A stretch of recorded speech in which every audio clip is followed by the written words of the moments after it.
There's a version of masculinity that we were handed that never actually fit us. A version built on silence, toughness, and pretending nothing hurts.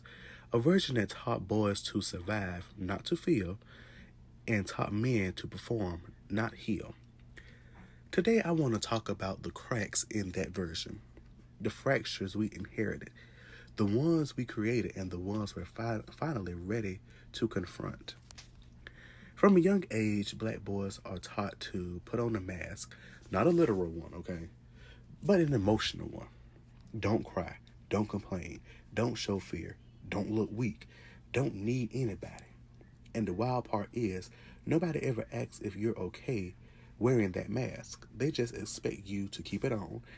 So you learn to smile when you're hurting, you learn to laugh when you're stressed, you learn to shut down when you're overwhelmed, you learn to disappear when you need help the most.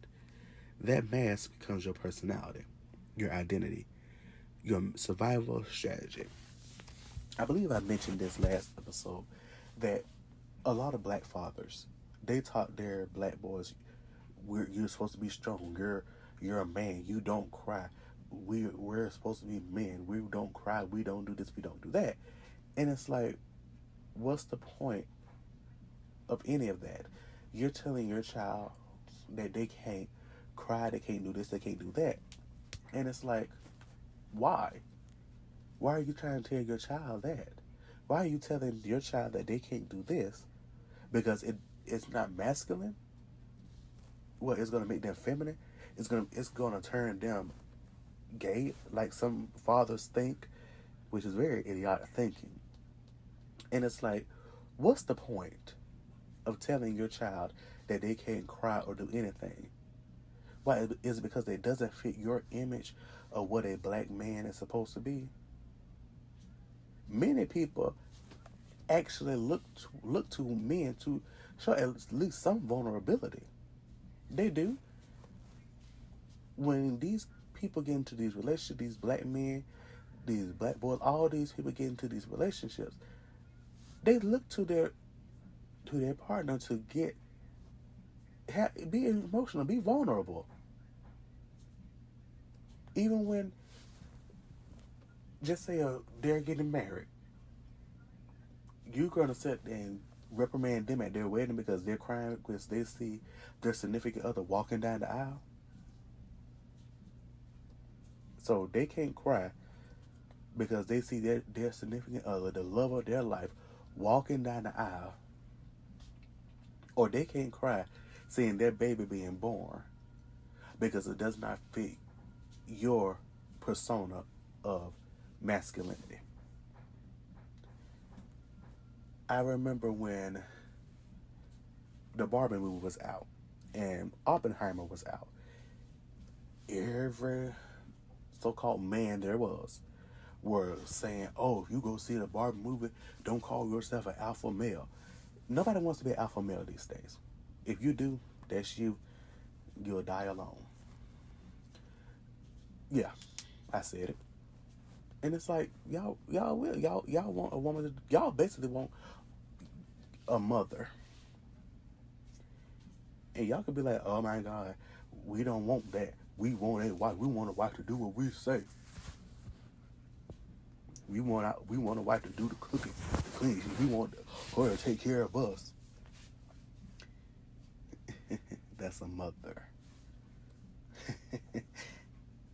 That's what your mother did for you. She cooked, she cleaned, she took care of you. That's what your mother did. So you want your wife to be your mother. Do you understand your logic? And I was like, oh, women don't want to do anything these days. No, women do. They want to be treated like a person. But you're not treating them like a person. You're treating them like an object. You're treating them like a slave. You're treating them like they have to do this for you. That if they don't do this for you, you're going to leave them because they're not worth your time. But in actuality, you're not worth theirs because as soon as you leave, or they're down for a couple of months or weeks or whatever, they find somebody else, treats them like a queen. that person treats them like they need to be treated. And when y'all see that, y'all call them soft. Okay, why is that man soft? Oh, it's because he treats his woman like a lady is supposed to be treated? Is it because he can cook, he can clean? He doesn't need his wife to do all of that. He doesn't need he doesn't need her to do it. She might love cooking and cleaning and all that. But maybe he wants to do it. Maybe he loves to do it as well. That's why I say get you somebody that loves to do what you do. That has some interest like you. You don't want to be similar in everything, but if you want to be similar, you can be similar, but still have somebody that you can be easily yoked with. Yeah. But like I said though, they were saying, "Oh, you don't. If you go watch the Barbie movie, you're not an alpha male." And I'm like, why would they want to be an alpha male? And it's like, what's the point of y'all saying they can't do this, they can't do that because it doesn't fit into your terms of masculinity? And I was reminded of some show I had watched, and it was like, I forgot the name of the show. There was like, oh, I remember. It was Sisters. Now, if you ever watched Tyler Perry's Sisters on BET, then you would know season 1, Sabrina was struggling with Calvin because Calvin wasn't your traditional man. And I mean, sometimes he was kind of a little suspect because if you haven't watched the show, then he didn't wear the underwear that men wear. He didn't wear that. Panties. Yes, panties. But anyway, that's not the point. But I remember he told Sabrina, he was like, yeah, I'm not, he was like, I'm not gay or anything. I just don't fit into the box of what a man is supposed to be. He's like, because I'm in touch with my feminine side, or this blah blah and blah blah blah, and this and the third and everything. And I was like, okay, yeah, be in touch with the feminine side, but with them panties though, put on some briefs or some boxers, okay? He finally did, because he showed Sabrina episodes later. Anyway, the point I'm trying to make is,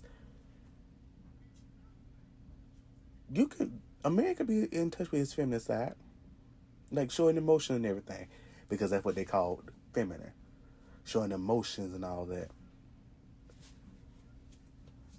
I mean, what's the point of y'all calling it feminine if you want a man to show emotion, but then so you call it feminine?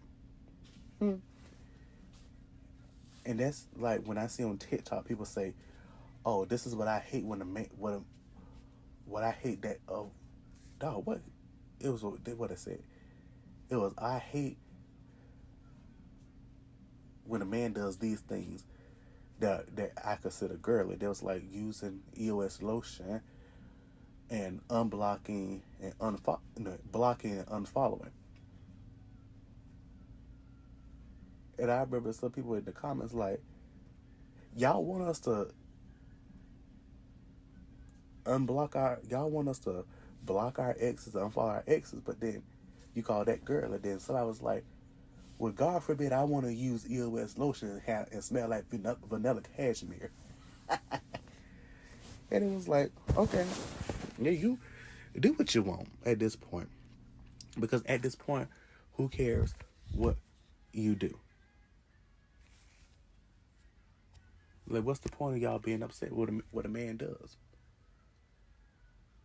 that you deem feminine or unmasculine? That's just like when people say, "Oh, why are you as a man ordering the fruit to drink at a bar?" Look, I don't want bourbon. I don't want whiskey. Now, I mean, I could take a little bit of whiskey. Now, I can. I don't want Hennessy all the time. Look at Hennessy. Look how Tyler Perry, it burns. I don't want Hennessy all the time. I don't want brown liquor all the time.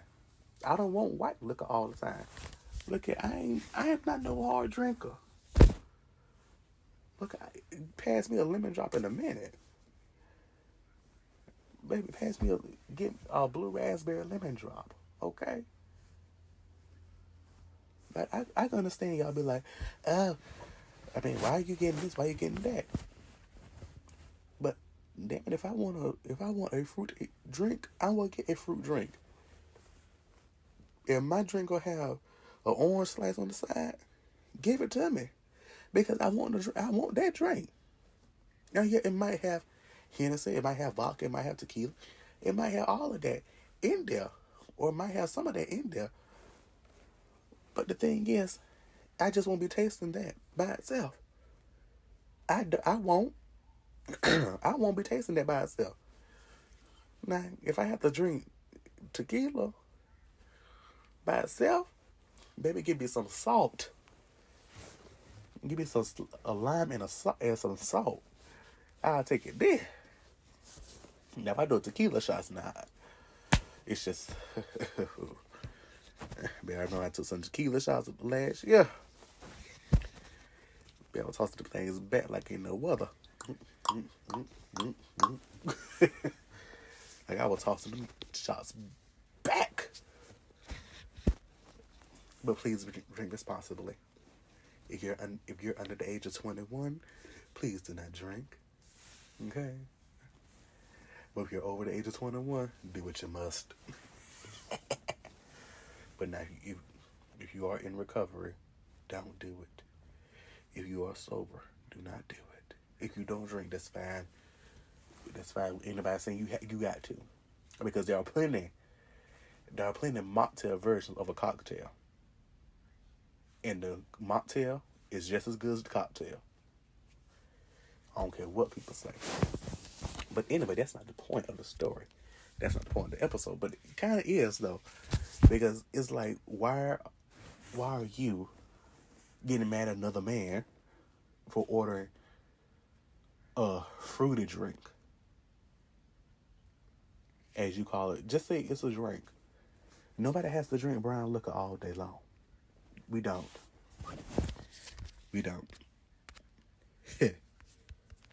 I mean, it's just simple as that. Masculinity becomes a performance, a role you're expected to play even when it's killing you.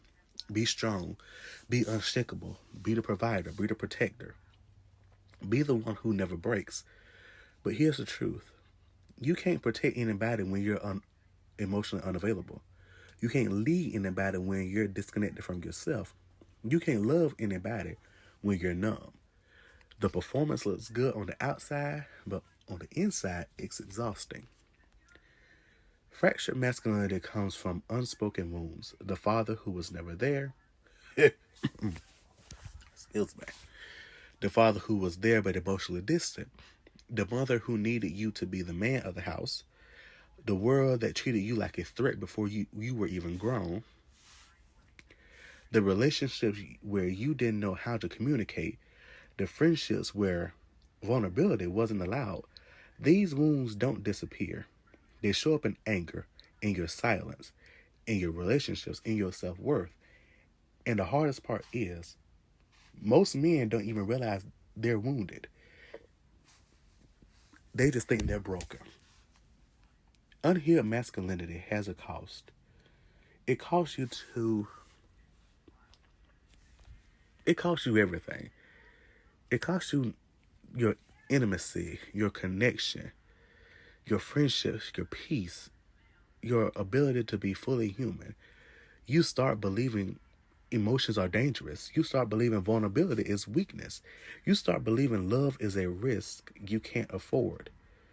And that belief system becomes a cage. One you built, one you maintain, and one you don't know how to leave. But here's the part that matters, though. Masculinity isn't the problem. It's the version we inherit that's the problem. We get to redefine it. We get to rebuild it. We get to choose the version that includes softness, honesty, accountability, and emotional depth. A version where men can cry, where men can ask for help, where men can be held, where men can be human. Healing masculinity doesn't make you less of a man, it makes you a whole of a man. You get what I'm saying? It makes you a whole man.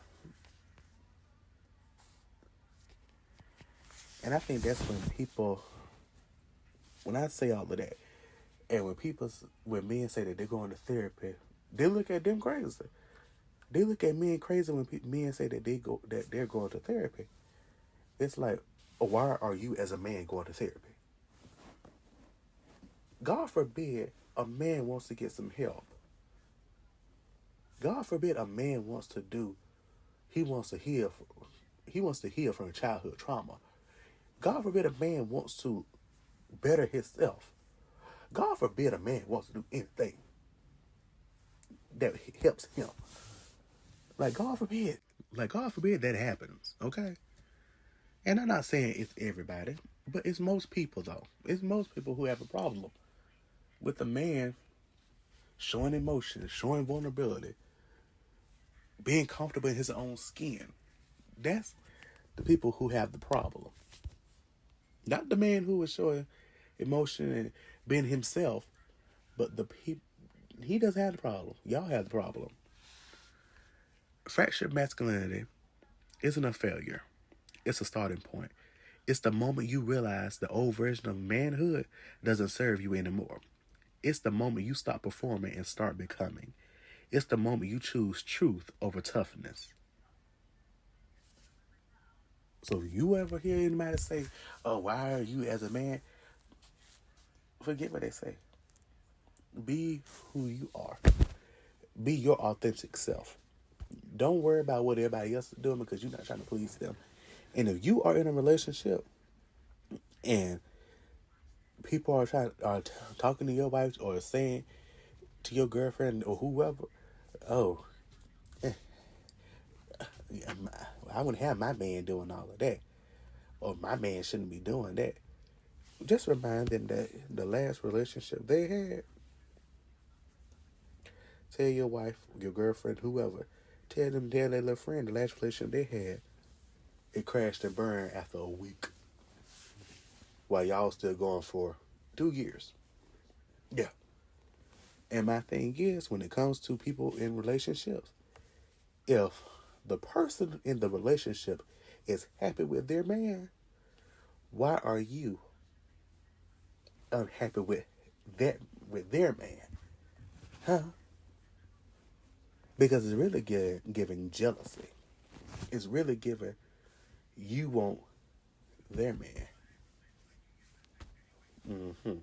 But y'all be safe though. Man, I ain't talking to all of y'all because some of y'all like little alpha males. I ain't talking to y'all. I'm talking to these ones who are their true self, who don't care what anybody says. They don't care what anybody say.